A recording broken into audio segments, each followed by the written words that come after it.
Okay, come here. Come on, go. You haven't done anything yet, Fish. 30 seconds. Do something. Come on. Attack, attack, attack.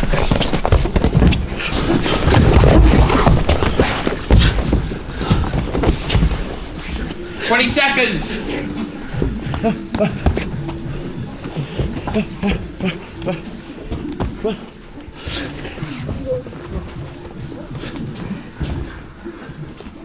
Felt like me whole life it just went bump kaput and it was finished. You know what I mean? After that last fight I was thinking, oh my god, my career's over, my life's over, I've ruined everything. It's not like that. Take every fight as it comes. I am still the biggest draw in Europe and I will be until the day I retire. All the things that people talk about, scratch that. No, call me David, the girls call me Santan. Give a fuck if you're a bad man. The only guy dodging is the tax man. All that matters is come the 22nd of November I'm going to be ready and someone's getting hurt.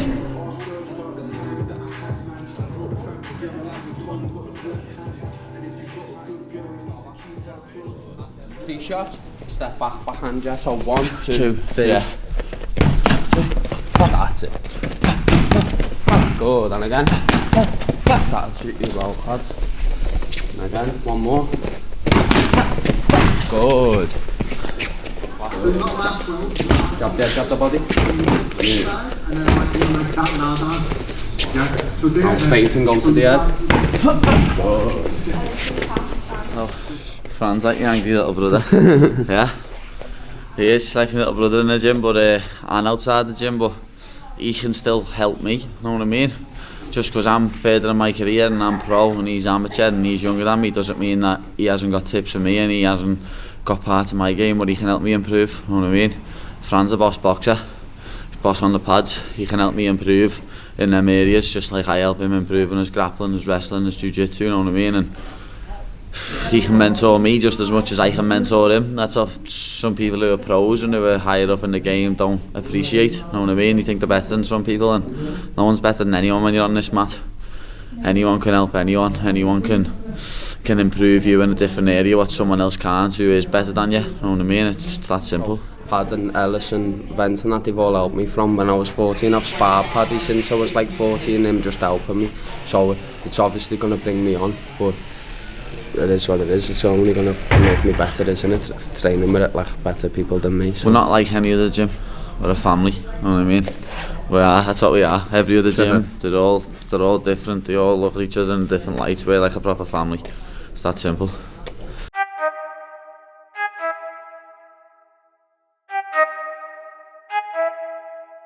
I need to know everything, who and the what and the where, I need everything. Trust me, I hear what you're saying, but I like it's new what you're telling me. I'm curious, George, I hop in the Porsche, it's 5 and a horse, I'm ready for war, I'm coming for throats, to turn to a ghost, I need to know everything.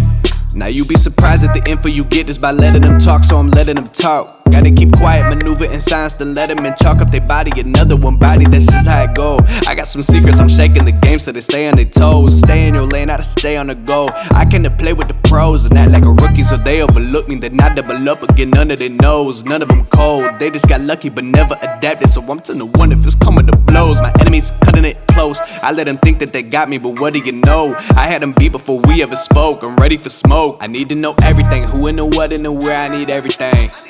Trust me, I hear what you're saying, but I like it's new what you're telling me. I'm curious, George, I hop in the Porsche, it's 5 and a horse, I'm ready for war, I'm coming for throats, to turn to a ghost, I need to know everything. All of us have got fights coming up, haven't they, on different days, so everyone peaks at different times, do you get what I mean? But like I said, I'm confident whether it's one of the amateurs who haven't got a fight coming in here, to me in the UFC, to Paddy fighting on Cage Warriors, you know, regardless of how people perform in the gym, you know, like we peak different times. From Liverpool, you know, we'll bring it on in 10 minutes if we had to, so, you know, I'm confident when everyone gets in there, we always bring it, do you know what I mean? That's in our blood, do you know what I mean? That's the best way to describe it. You know, I've had 25 pro fights now, and I've took fights on fucking 6 hours notice, and I've took fights on 16 weeks notice. Regardless, it's a fight at the end of the day, and so we've all got that in us, so me and Paddy could not train for fucking a year, come in and fight one of the best, and we'll be a hard fight for anyone, I guarantee that. So he's training hard like he wants it more.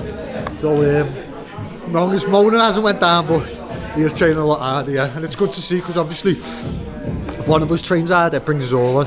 You know, there was a long time when me and Paddy felt we was, and you know, when you see all these coming up, all the amateurs, and it made us think, shit, you know, we must be getting on, we must be the old men in the gym now, we need to fucking start, you know, putting in, and, you know, everybody's come on, he's 10 times a fighter he was years ago, and it'll be good to see it, you know, on Cage Warriors. Yeah.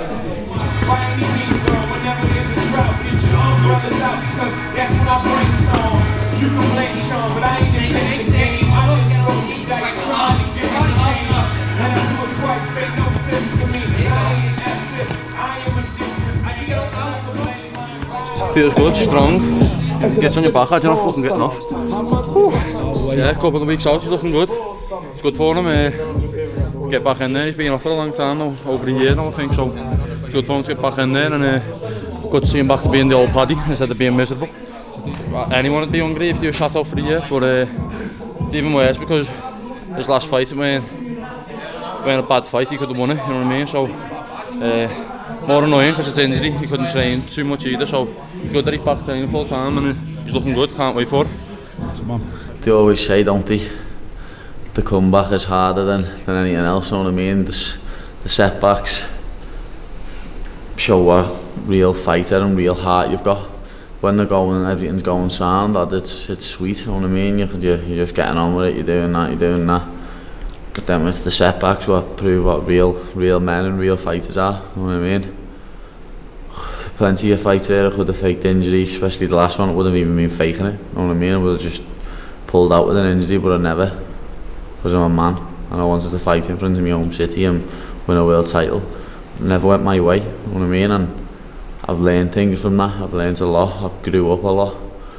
So I remember the loss and I was just there and I've just seen him broke, and I mean he was crying his eyes out, he was sick, he was sick into a bin, his hand was broke, it was killing him, and we just needed Paul, and Paul wasn't there because he was in hospital, and there was so much going on, and I feel like it really brought us together for a little bit. But he had a good few months where, I'm not sure if he'll admit it, but from an outsiders and his gym family looking in on him, he was angry, he was upset, and he didn't know what was going on with his hand, and then his other hand was sore, so his injuries was just getting him down. He didn't have no date, and when you're a character as big as him, everyone's always going, when you're next out, when you're next out, when you're next out, and he couldn't say.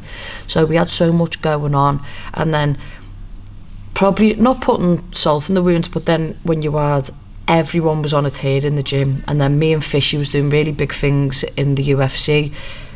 It was probably really hard for him to comprehend and deal with, because at one point he was the head honcho at the gym, do you know what I mean? And just through injury and shit decisions and fights, it's not gone his way the last few years. He's been a fucking nightmare, I'm not gonna lie to you. He's been angry and not himself. I know him as a fun loving kid, and he's been just a pure resentment, not towards the loss but towards his body, because it's the first proper serious injuries he's ever had.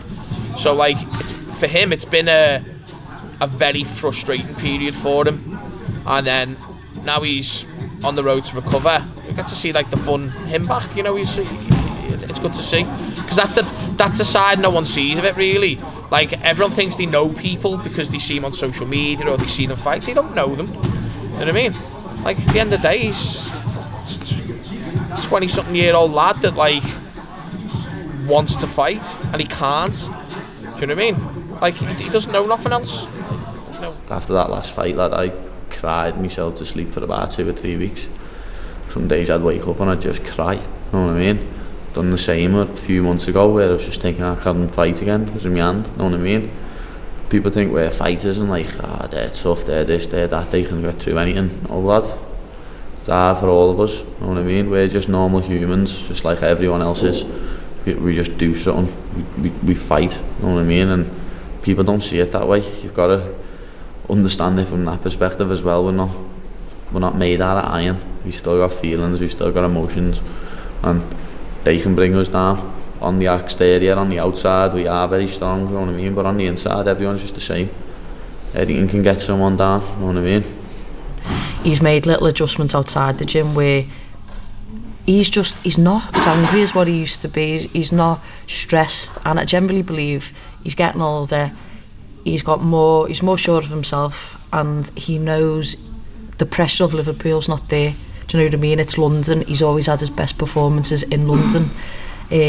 So, yeah, I really think he's come through the darkness. And I think there's a lot of redemption. I've had it, Adam Ventry's had it, Chris Fishgold's had it. We've all been finished in the Echo.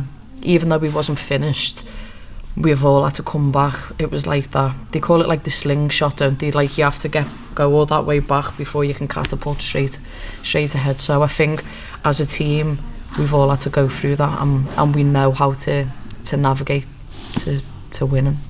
I know for a fact that my hand's never going to be the same, but that's just something you've got to do as a fighter. You can't. You're gonna get injuries in this sport. What you can't change. You know what I mean? You're seeing fighters completely change their style because they've got an injury that doesn't suit that style. You know what I mean? And I've just got to get on with mine, and that's what I'm gonna do.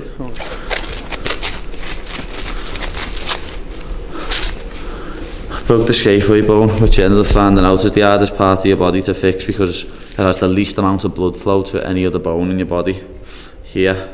So the first surgery, they went in there, done that 3 months before my last fight, and then obviously they told me not to fight. I didn't listen. The wires got took out 6 weeks before I fought. I was sparring with a splint on up until the week before. Broke it again, didn't break that bone but broke everything around it in the fight. Done literally everything possible that could have went wrong with my hand, went wrong. Broke the hand again, fractured knuckles, all sorts. So they had to do a second surgery up the inside of my hand here. And then that time I had bolts in, and then I've got a few little scars where they had to take the bolts out and stuff, you know what I mean?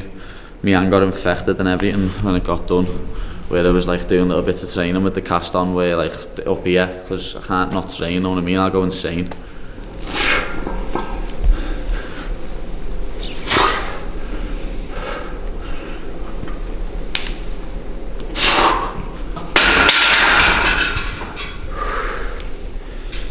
A little bit of rebel strength for you there.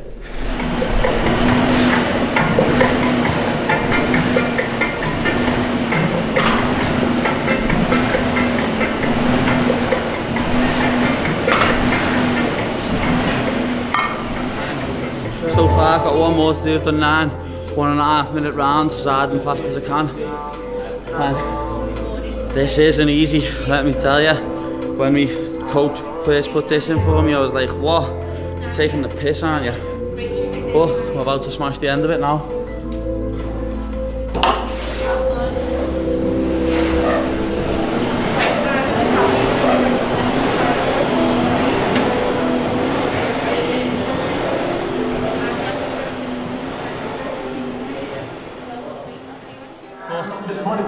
As you've just seen, I've just smashed 4,090 metres out in 15 minutes.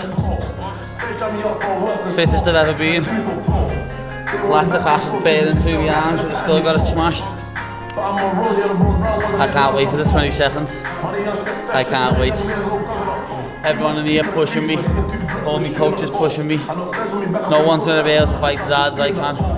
No one's got more heart than me. No one can make me quit.